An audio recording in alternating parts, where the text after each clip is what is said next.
You start. You take the lead on this one. All right. Hello to all of our fellow beings of light. Ooh, I like that. We're trying on new things to see how they sound. Great. And beings of light sounded really great. It did. It sounds very empowering. Which is what we're going to talk about today. That is what we're going to talk about today. Because it just keeps coming up. Repeatedly. It's like the topic du jour. Every du jour. Yes. Thank you. That it's Groundhog Day du jour. Right. Empowerment Groundhog Day. So we started talking like we always do before we begin this, and we were talking about the misattributed Lao Tzu comment or quote, because he didn't actually say it, but he gets attributed to him. Act without expectation. And I thought, oh, that sounds good. We could talk about that. And then we started talking about a whole lot of other things. We could, yes. And then we came back around to, what we always come back around to, which is things that we feel empowered by or things that we don't feel empowered by. Things that are supposed to be empowering that we don't find empowering. Or we don't want to use it as an empowering foothold. So we're going to kind of go here, there, and everywhere. Yes. Today, because we want to talk about what our empowerment looks like so that you can have an opportunity to think about, maybe explore what your empowerment looks like. Because as I'm often saying, we are sovereign beings. And so as a sovereign being of my sovereign planet in my sovereign galaxy, my empowerment looks different from anyone else's. Right. And so that is our topic for In My Experience this week. Oh, yes. Welcome to In My Experience. I'm Sonya Lee. See, we just jumped right on it. I felt empowered to just jump in there. Just doing it. Just do it. Y'all know who we are. Just doing it. If you listen with any regularity, if not, you'll figure it out eventually. We do call each other by name every so often. We do. We don't say, hey, you. Yo, lady over there. We've been doing this for over a year now, and sometimes it can be a little challenging depending upon where we are. And again, even though we're talking about our own experiences, there are some days where we don't really necessarily want to share some of the things we've been experiencing in the week prior to when we last spoke with you. So we try to think of things that we might want to talk on. So this conversation could absolutely start with empowerment and then just go to a totally different place. Right. Y'all have seen that before. If you've been around. If you've been around, you know that's not the first time. Yes. But one of the things that, I do want to speak about that's my experience, that, Piperlyne may speak to as her experience, is that some weeks are wonderful, life-affirming, I'm winning, and other weeks are, I made it through the week, And we're gearing up here. We're in the pre-shadow of another Mercury Retrograde. And we were talking about how as long as it's not like the last Mercury Retrograde, we'll get through it just fine. I'll tell you what. Because that one was not just fine. That was oogle. It was oogle. So, and with Mercury Retrograde, it often gets sort of maligned and abused and blamed for everything. And it is a time to sort of pull back in your communication, your expression, your thoughts. Cross the T's, dot the I's. Reassess, revisit, rehash. Or sometimes Mercury Retrograde means you don't get to do anything. It could be re-record. Throw it out and start over. We've had those before. That didn't work. Right, but sometimes it's just to sit and be with Right. what is. Be quiet. Right. Always be quiet. Be still. Be slow to speak, to act, and especially because this one's in Libra, there is that risk factor of acting impulsively, doing something that's out of balance. And so, coming into that, I'm thinking about, all right, I'm going on vacation for 2 weeks, so I will definitely be slow in my roll. I'll only have 1 week to deal with when I come back. And one of the things that I'm really looking forward to in this downtime is to really look at the blur that was 2021. Because I can't believe we're almost in October. I know people say that, but come on. But no, I really feel it now. I really don't understand what happened to the last 10 months. I don't know either. And maybe it's because we weren't as locked down as we were in 2020, which absolutely was a snail's crawl. Well, I think maybe at least my experience has been I'm still reeling from the effects of 2020. Yeah. And like I mentioned last week, the actual outside effects of my life, my home life and work life was still very stable. But there was a whole bunch of internal stuff going on for me and in my family. And I'm still kind of like, okay. Yeah. Now what do I do about that? Yeah. No, it's so true. It's like, you ever see like there's a car accident on the side of the road and you'll see people get out and they're just kind of like walking around trying to figure out what just happened. Numb and disoriented. Yeah. Yes. I always think it's so dangerous too. I don't know why I don't know what's worse though, getting out of your car, staying in your car. There was a car accident once that I saw that the lady tried to do that. And I stopped because it happened right in front of me. So I called the police and I stopped and I waited. And I had to gather her up and redirect her back because she was just numb. She had caused the accident and hit a motorcyclist. In that shock. Oh, that's terrible. So there was, so she was in real trauma because of what she did to someone else. Yeah. In just, honest mistake. Anyway, yes, I had to gather her up and sit her down and keep my hands on her because she just was looking at me. That's a hell of a metaphor too. Kept trying to walk away. Yeah. And I'm like, no. No, you got to stay here. No. And that's a metaphor for 2021. There you go. Can't leave. You got to stay here. We're going to support you. I understand you're feeling numb and in shock. Not quite sure what happened here. Not sure what the future looks like. To hold your hand. Right. And even more importantly, go within.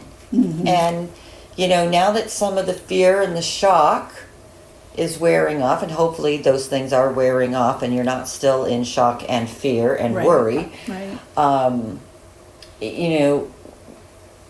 And look at, where are you at with that? I like to look at the things and think about like how much, I like to be empowered by it, right? I like to look at it and go, well, I managed to do this, or that didn't happen. The whole world didn't fall apart on me, my personal world. Yes, the whole world did fall apart, but not my personal world. Right. But because the problems, the issues, the downfall, that's low-hanging fruit in my book. And it doesn't really get you anywhere. So, I want to get a ladder, climb to the top, see if the apples that were exposed to the sunlight taste any sweeter, and find the positives in there for me so that I can have, create something to build on. Right. Instead of just being stuck. If you're stuck somewhere, right, you look for something to grab onto to pull yourself out. And so that's, what I'm talking about here. And that's empowering. And yes, it is. And it takes a mindset. Yeah, it does. And it takes a willingness to do It does. the work. It does. It's not super easy, that's true.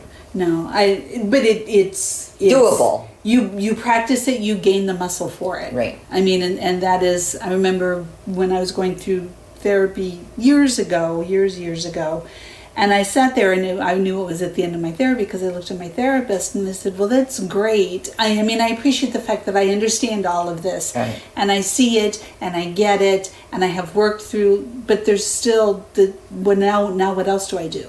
Yeah. There's more to do. Yeah. And he's like, He's like, that's amazing because that means you've been empowered. Nice. By what you have gone through. Yeah. And because now you're looking to take the next steps to alter and change your world in a way that you desire. I like that. That's a good example. It took 3 years of pretty intense therapy to get to that point. But it was a choice. Right. And different time, different place, different issues. Yes. And I would imagine that as a result of having had that experience, going through that sort of therapy, when another issue, you still had retained those tools, those sessions. Well, the information absolutely. was there to help you to get through the next situation a little bit easier. Absolutely. I would say that's what being empowered is. I agree. Also. I agree. That you go through this, and everyone has a this, or many thises, right? So you go through this, you do what you need to do to go through it and survive, and then you do what you need to do to heal yourself. Yes. And then you take that, because you've done it now, you take that and move forward with it. Yes. Yeah. It is a muscle. Yeah. It makes me think of when you take a trip somewhere and you've never been there before, and and you just the whole time you're just wondering how long is it going to take you to get there, right? You don't recognize anything. You feel like you're kind of lost the whole week. You hope your GPS doesn't go out. You got to turn on the music so you can see where the signs are. Exactly. And then after you've done that trip a few times, pretty soon you begin to recognize the landmarks and the things that say, oh, hey, we've come to this point. That means I'm only 20 minutes from my destination now or whatever, right? Because you begin to recognize the landscape that's around you. And that is, I think, a big key point of validating that you've done your work, that there's been some healing and there's an opportunity for some empowerment. Like people say, well, what does it look like to be empowered? Well, it's when you've gone through something and then you arrive in a different something and you recognize the landscape. Right. And you can now make a choice. This can be disempowering or it can be empowering. I had a situation just recently with something, and it was related to money. And, my first sort of instinctual thing was, oh no. And it was immediately, I really feel like the oh no was just, redundant. It's like dropping an F-bomb, you don't even realize you've done it, right? Because it was immediately followed up with, it's okay. Right. This isn't a no. Don't go there. Why are you going there? You don't live there anymore. Right. And that is a muscle that you have built. Oh, yeah. Right? Over years of doing that work. Yeah. And then now it's I'm recognizing that I may not be able to stop the thought, and I think this is an important point because I get a lot of times from clients and friends and family, you probably do too, but it's just so hard to stop my mind. Yes, it is. We're not going to lie. It's difficult. The mind, the mind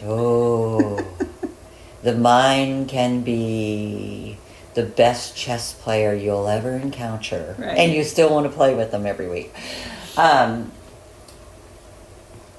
It's just a receiver. But you can change that. You can interrupt it. You don't have to look at those thoughts as they come to you as truth or as real. You can say, wait a minute, hold on. That doesn't feel right to me. Right. Right? And that's the muscle memory. That's showing the work that you've been done. Oh, I can't lift this box. Oh, wait a minute. Yes, I can. I've been working out. That's right. It's that specific thing that you're talking about is one of my definitions that I use in regards to sovereignty. Mm-hmm.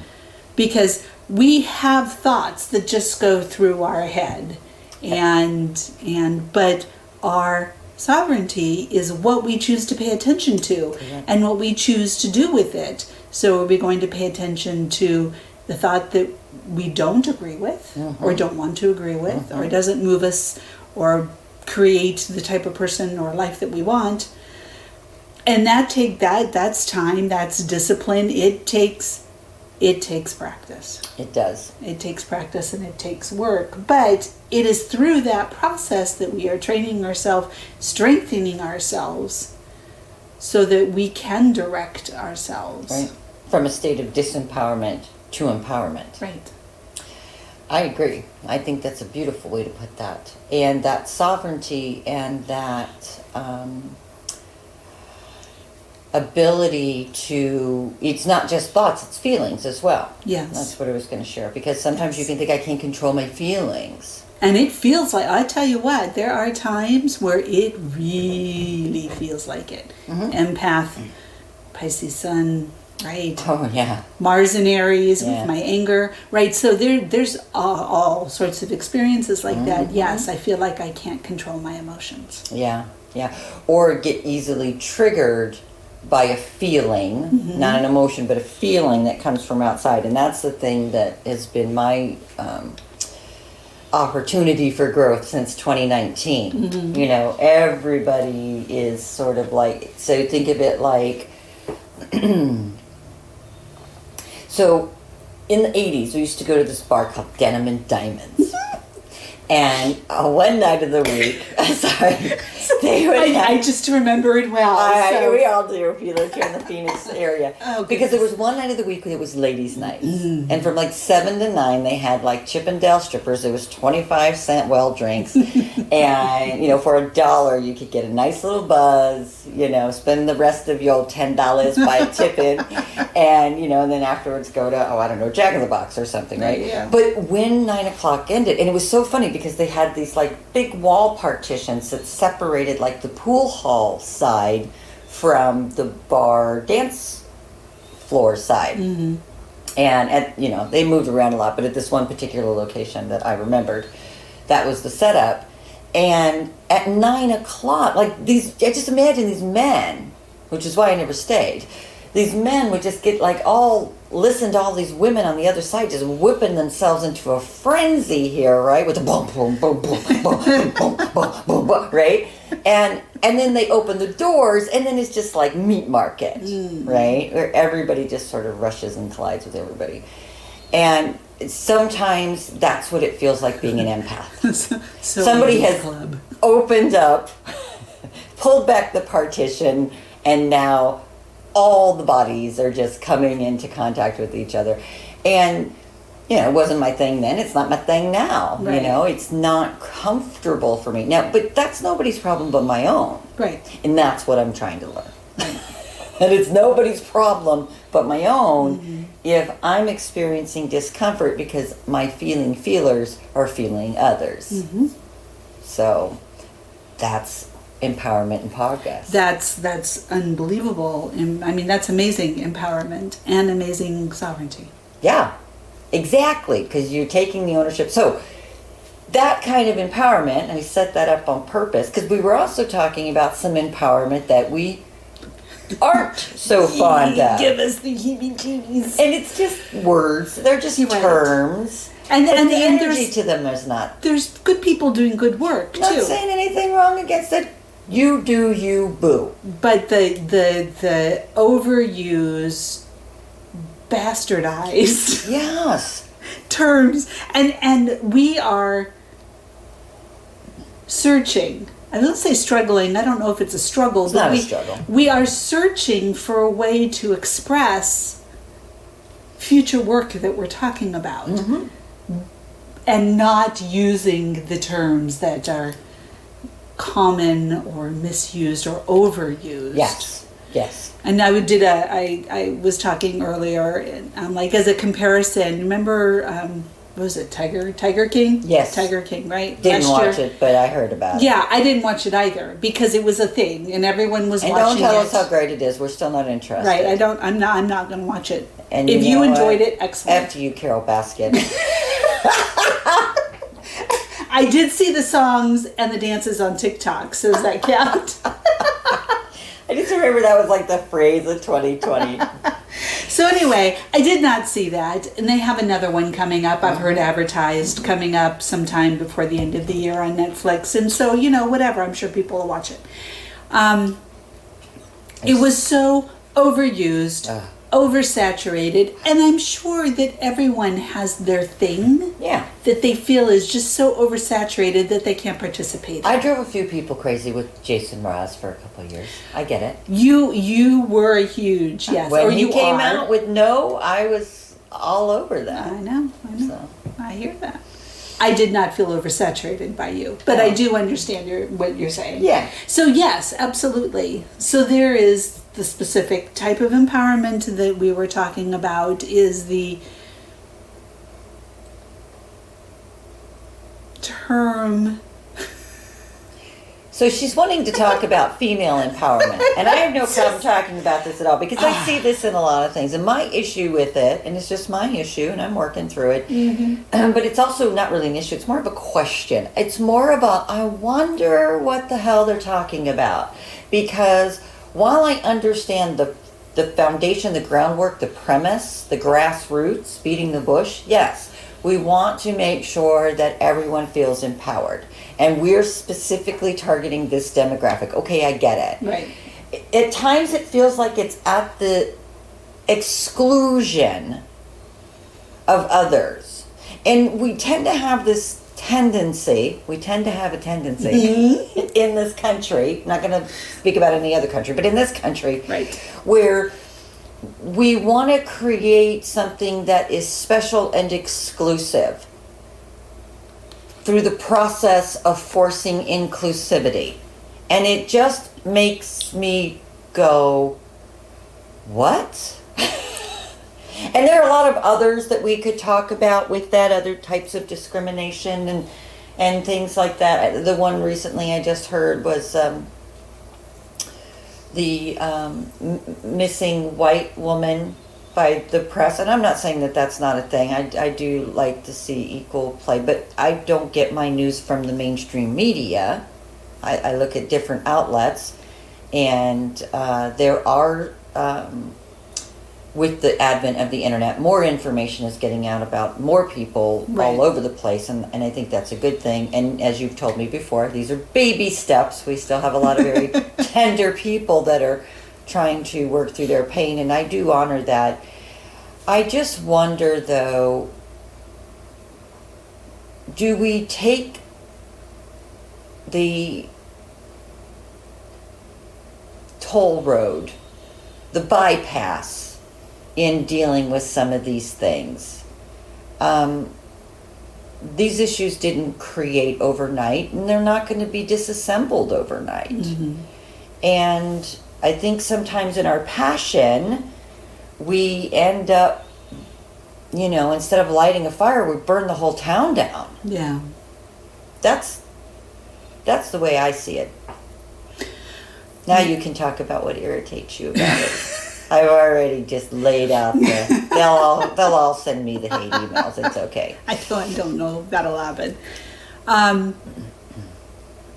My issue with women empowerment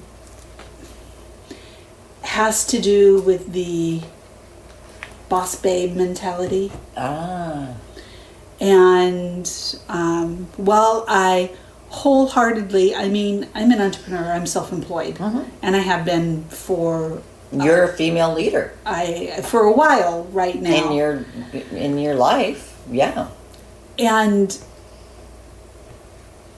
I embrace and understand the need to have more people understand that they can do this in their life. 100%. 100%. Totally behind that. Absolutely. The boss babe grind it while I'm in my lipstick looking good makes me want to beat my head against a wall. And I still a little too Barbie dollish for you. I'm just gonna say it. It doesn't feel authentic. It's not authentic. We're still playing with stereotypes. Well, you're still playing to the patriarchy. Yes. Sorry. Yeah, you're still playing to the patriarchy. You just laid that down right there. You don't have to pick it up, but it's right there. And so there is a reality that is valid to the whole thing of being empowered, taking control of your life, taking control of your work, of your income, how you make money, how you spend it. All of that is real. And that needs to occur. Yeah. In my humble opinion, it needs Yeah. to occur. But the crap that goes with it, and I am uncomfortable with that. And I'm uncomfortable with talking about it in a way that might look like it mirrors that in any Yeah. way, shape, or form. Yeah. And so that's the challenge that I face around that. And so Sonya brought up something amazing, right? Because we're talking about our challenges of female empowerment or women empowerment, whatever the term you'd like to use. And so Sonya brought up, what term did you use? What type of term? Empowered who or empowered what? She doesn't remember. I don't remember. I totally remember. This was like a big thing, spiritual empowerment. Oh, yes, I did say that. You did say that. It was probably from Spirit. I'm not gonna lie. I probably didn't say that. They were like, you're looking for spiritual empowerment. Tell it to Piper, she'll remember. That's right. See, that's how we work. Thank you, Spirit guides. So, yeah. No, I agree, though. That's what you want to attain. Spiritual empowerment. And that doesn't mean religious empowerment. No. I question whether there's such a thing, but that's again my Sunday meal to me. Okay, anyway.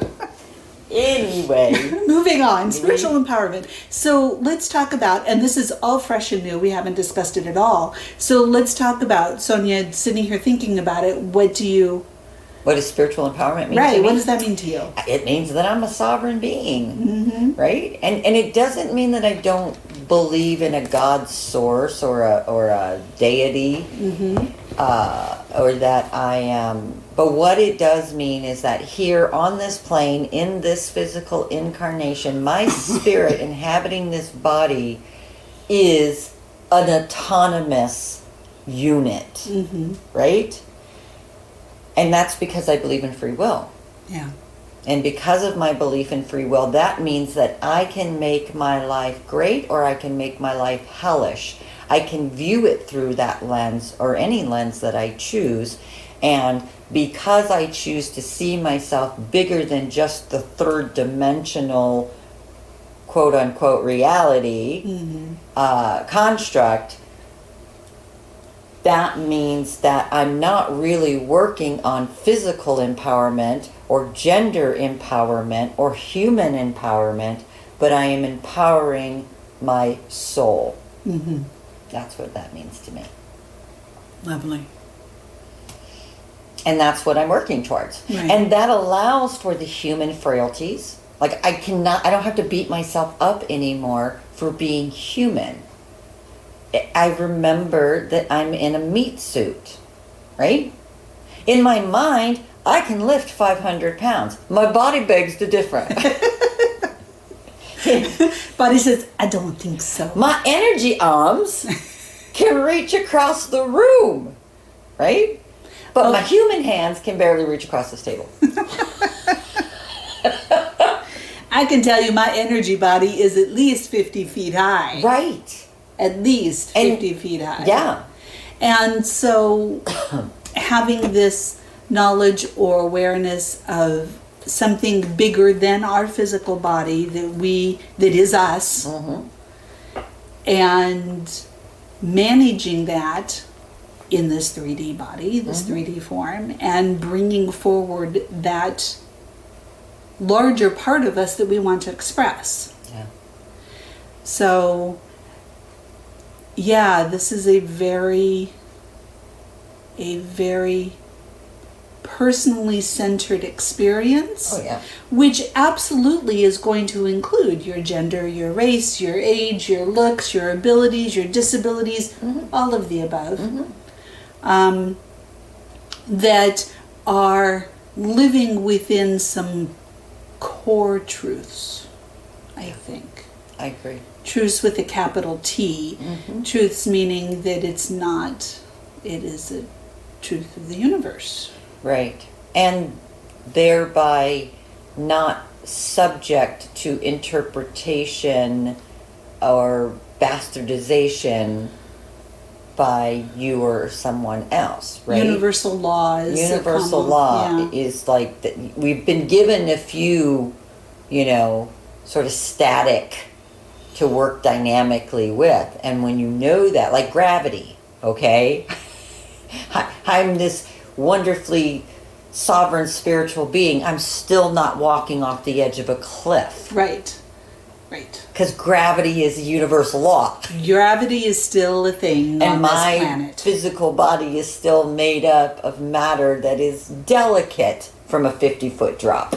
And even a 10-foot drop at this age. And is required by the law to be held to it. Correct. So, yes, absolutely. So there's this balancing act between what is reality and what is possibility? Yes, because I was just going to say, and while I may not be able to walk onto otter today, I am not dismissing the possibility that at some point in the future I may be able to do it. I wouldn't be the first one. If the story is true. If the story is true. There you go. Right? Right, yeah. So that, again, is empowerment. Right. Because I'm understanding the limitation of where I'm at, but I am not limiting myself to only be that. And that, I think, for me, is another thing that the labels, I don't like to be labeled. It's a real thing with me. I don't know what that is, especially considering how organized I like to be. And, I'm all for empowerment. I don't necessarily want it to be limited to female empowerment. Right? Or social empowerment, or financial empowerment. Those are,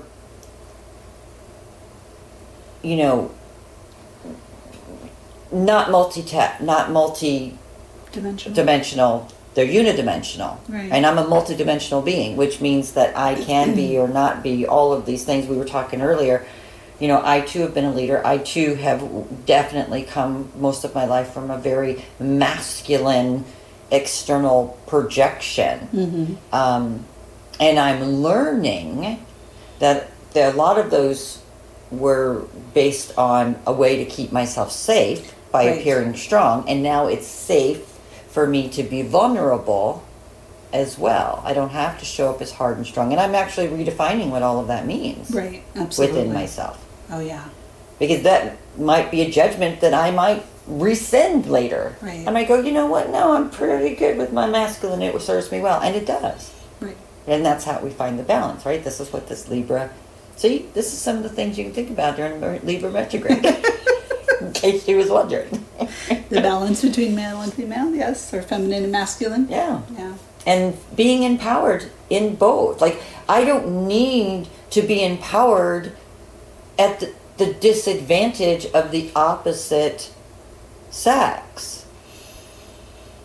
I just need to be empowered for me. Right. Yeah, I had to sit while you were saying it. I'm sitting with it and I'm like, okay, my mind is like knitting things to, but I do. I understand. I hear what you're saying, that it's not being empowered as a woman. It's not being empowered as a man. It's just simply being empowered. Period. And why is that important? Because it's what we were here to do. Nice. That's the answer that I have. See, that's a good answer. It's a hell of a lot better than being disempowered.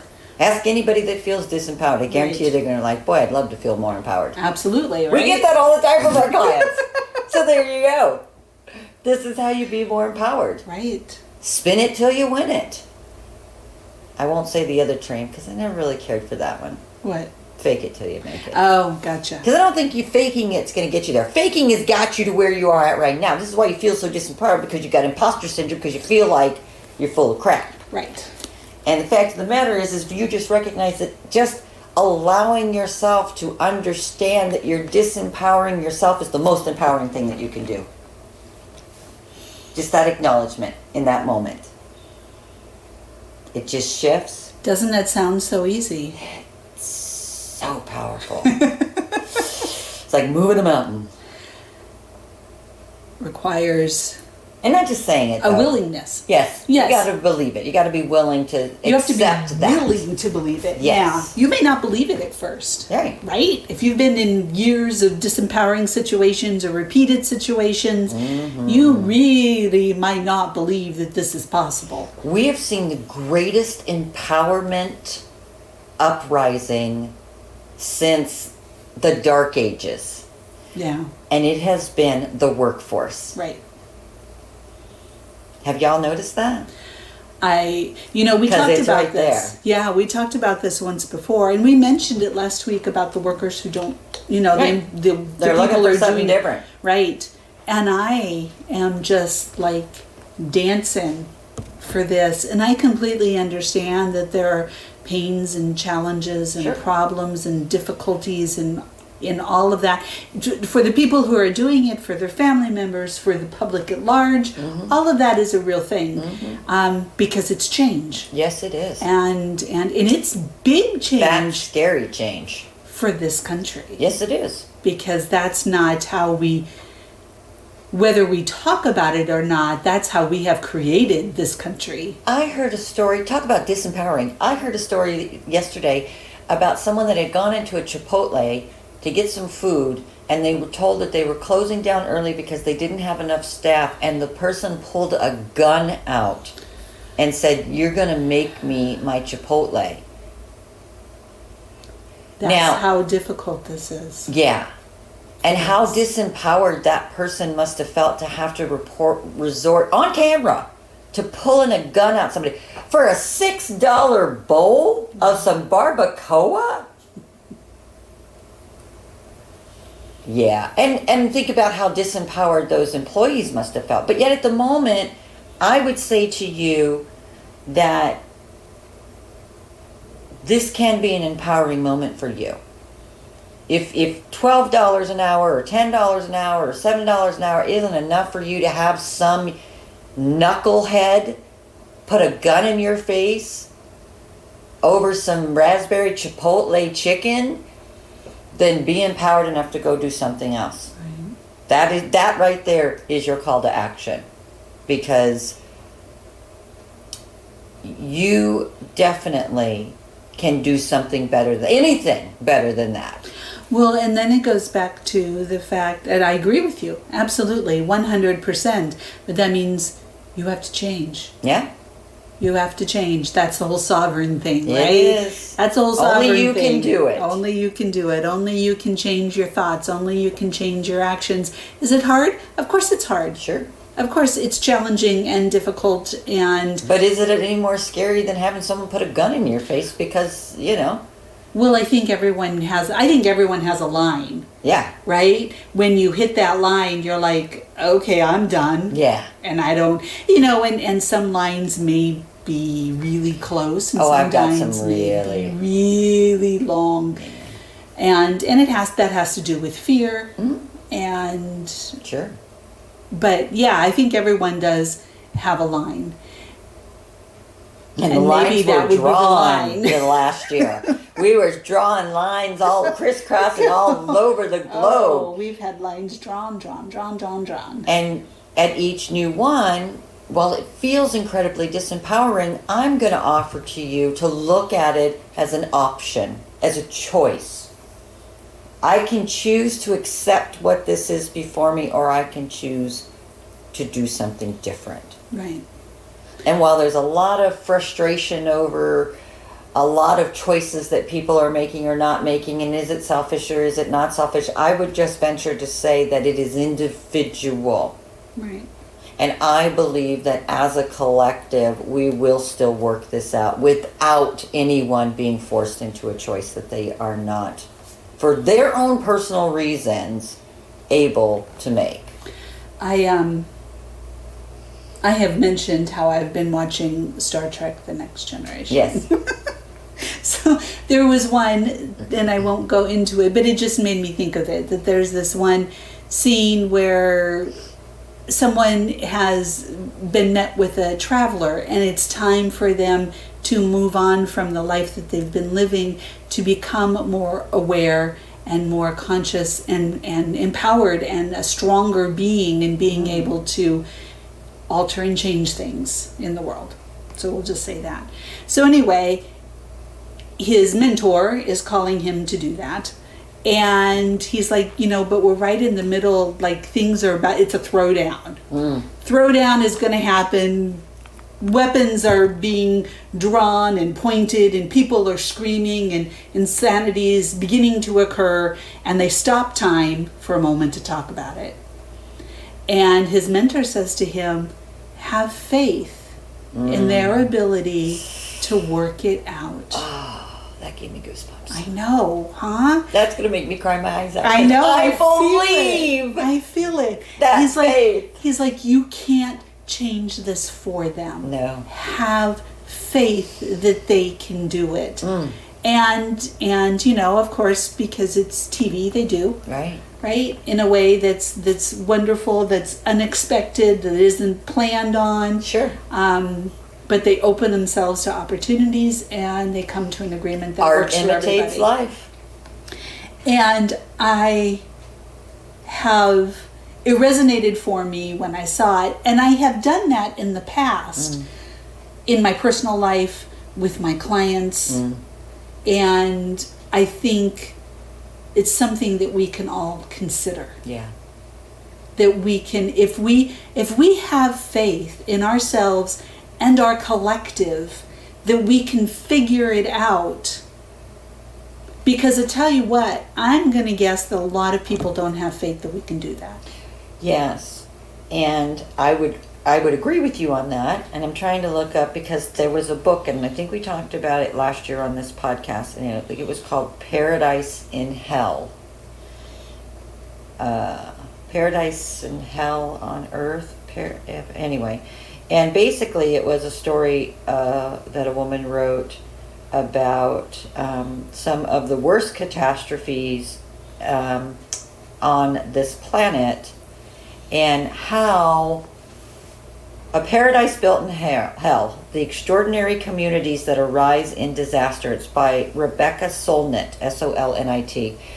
And it's an amazing book. And she talks about all of these horrible situations, and how where you would think that we would tear each other down and apart and be in conflict with each other. And in fact, what we do is we come together in spirit and community and support of each other.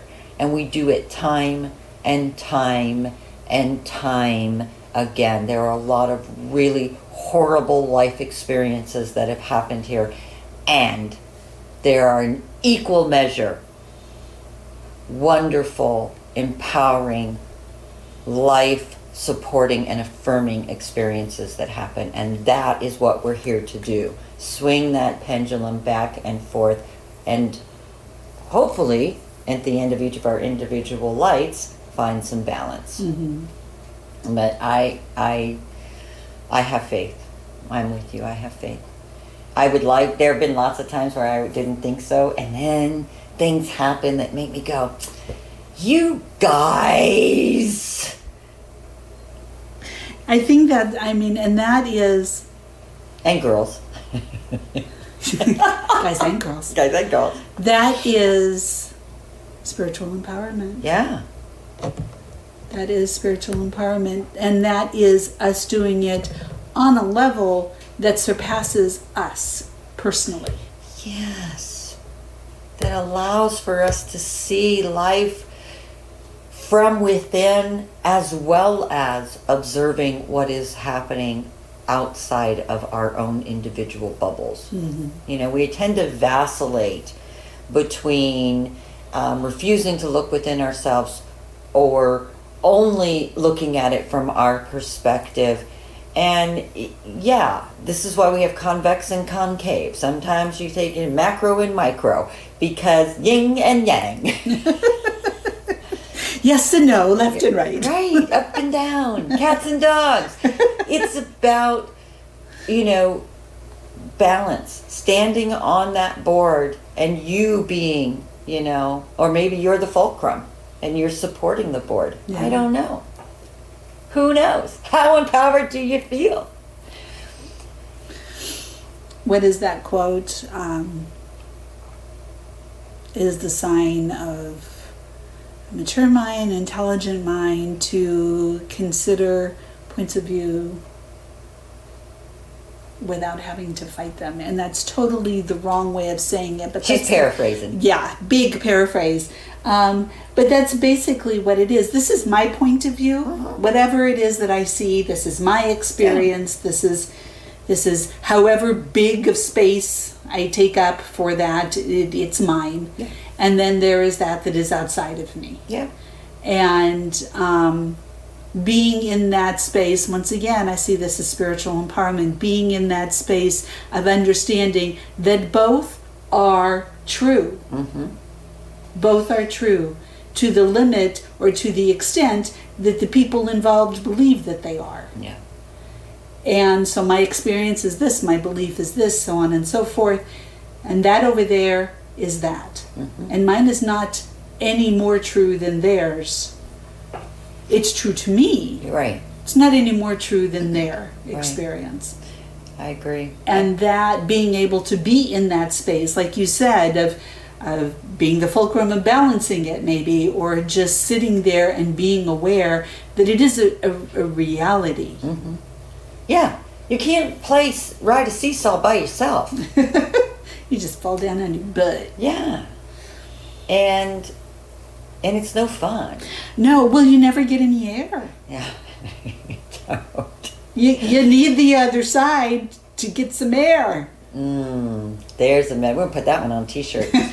And we are breathing. And sometimes I think we just could all benefit from a collective breath. Yeah, collective You know, sigh. a big, deep. Let it in, let it out, let it go, let it be. You know, and at that point, I saw let it go, and pause for a moment and look at what you let go and make the conscious choice to pick it up again or not. Yeah. Because sometimes it's worth it. Yeah, absolutely. And sometimes it's like, girlfriend, no thank you. Right. We'll just let that shit Or go. or even just the no thank you. It doesn't have to be no way. It could just be thank you, no thank you. And that's fine too. You know, and when you're like, I remember when I was going through some healing work, and one of the things that I was confronted with was my inability to say no. And of course I was resisting this because of course I can say no. But then when I sat with it upon reflection, I realized, yes, I do say no to things. And I will also try to find a way to give or do or be whatever that was, even if I couldn't do it myself, so that they were still satisfied and I didn't feel guilty. So my no wasn't really a no. Right. Especially if it was no and I was really good at no, and here's why. You know, the big, I'd love to, but, right? I wish I could, however. And so when I had to go through the practice of saying no and nothing else, the most uncomfortable person was me. Right. Like everybody else was just like, all right, whatever, and they went on. But I'm sitting there going, I can't just say no. But. It feels so wrong. Now it's like one of my superpowers. It really is. No is a full and complete sentence. Yes, it is, with a period. But I didn't know that until I felt empowered within myself. Everyone telling me that this to say no was okay wasn't cutting it until I was okay with just saying no. Right. And then it was okay. Right. And it's still okay. And when someone goes, well, that's not okay, you need to give me a reason why. I just did. I said, no, that's my reason. Nothing else needs to happen between the two of us. Goodbye. No, thank you. Yeah, I might throw a thank you in there. Or, unfortunately, I cannot. You know, I can massage, but sometimes it's just nope. Right. Nope. And, you know, people They do. They do. Sometimes people are okay, depending on what it is, depending on who they are, depending your relationship with them. And sometimes people are... Yeah.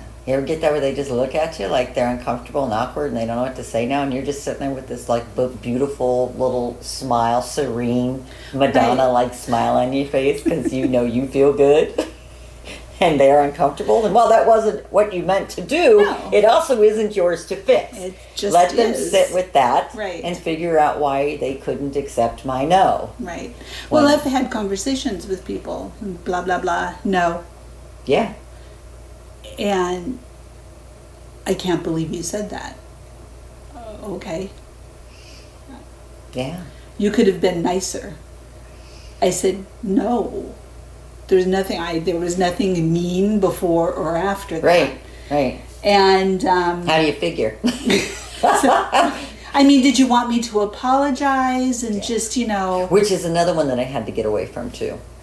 So. Tip on that one.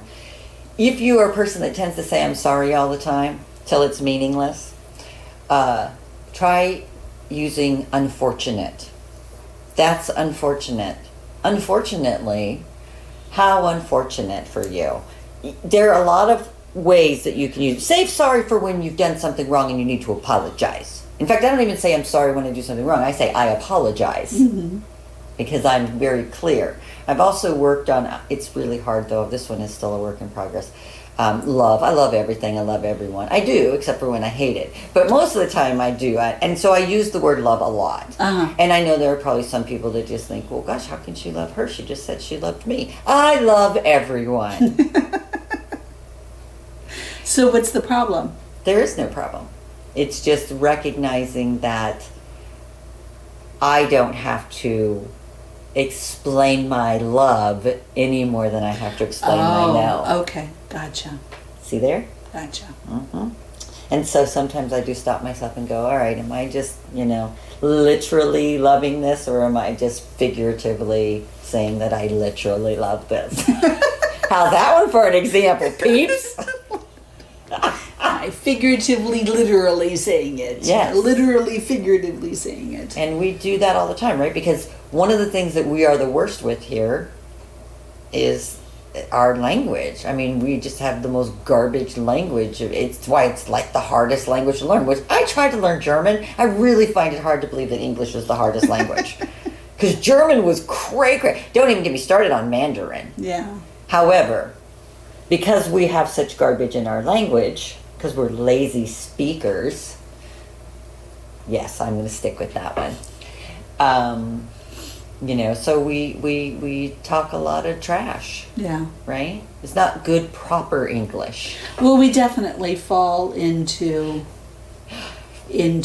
ruts in how we express ourselves. 100%. And I'm not talking about, like different accents or different dialects or that type of thing, but just in ruts in how we express ourselves. And maybe that is, I believe that's an empowerment thing too. I mean, I was going through classes in college once and it just hit me. I'm like, all school is learning a different vocabulary.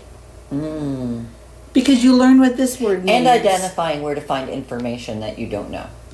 Okay. Of course, now we have Google. But back then, we actually had to learn how to use the Dewey Decimal System. This is true. How to find the proper... But people could actually learn how to use Google correctly, too. Yeah. Or more... No, it's all in the query. I say that all the time. It is all in the query. I agree.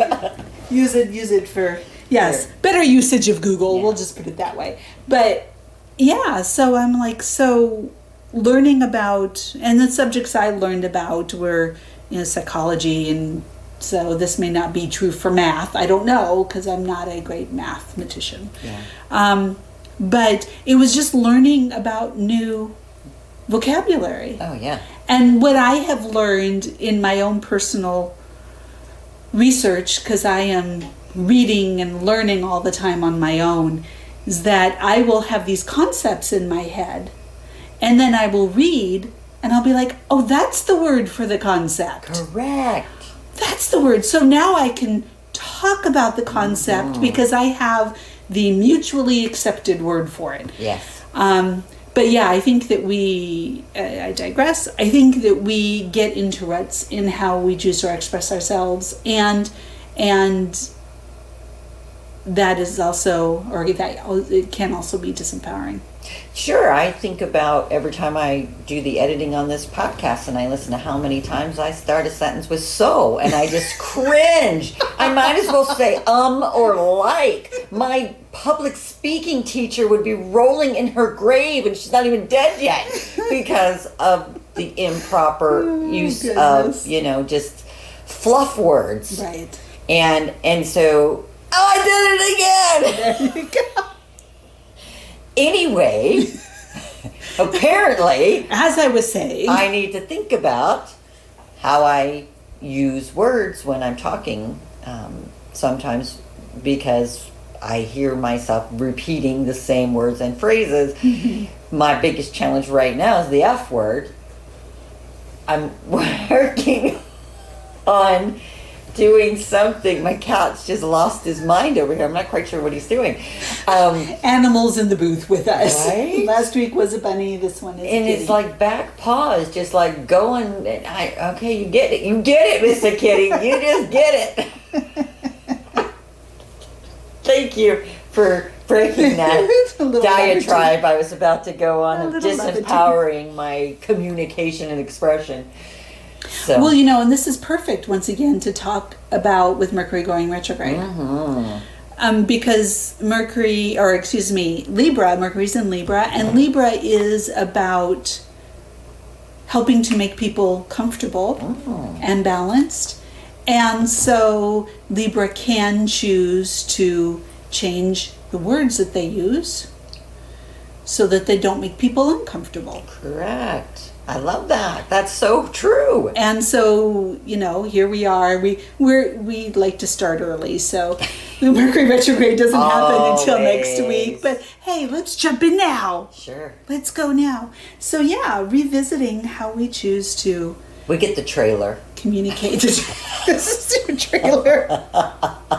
This is your hour-long trailer. These are the previews for the weeks ahead. Goodness.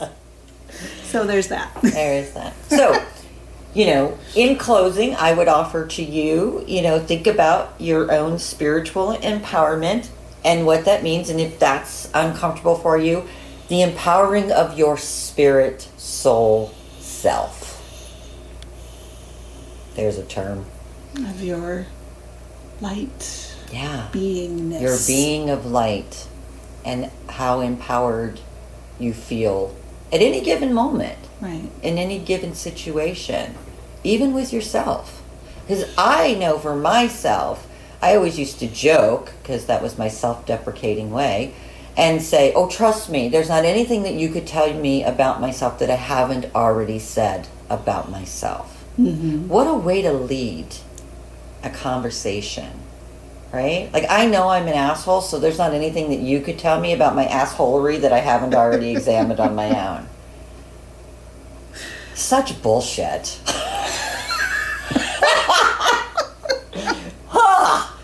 Is it smelling here? Or is it just me? So there you go. It's me putting myself out there so y'all can see that, that's just how we do it. Right. And it happens to the best of us and the worst of us in equal measure, until we, take the baton and then beat ourselves about the head and chest with it. So let's just all stop doing that, shall we? Yes. Put the baton down. Put the baton down. Step away. Pick up your phone and drop us a note and tell us what you thought about this week's episode. Email, message, comment. Go to our Facebook page, In My Experience Podcast, and our LinkedIn, our Linktree link is gonna be in below the blurb. And share with your friends. And thank you for listening. And until next week, I'm Sonya Lee. And I'm Piperlyne. And we will talk to you again. Power to the people. Beings of light.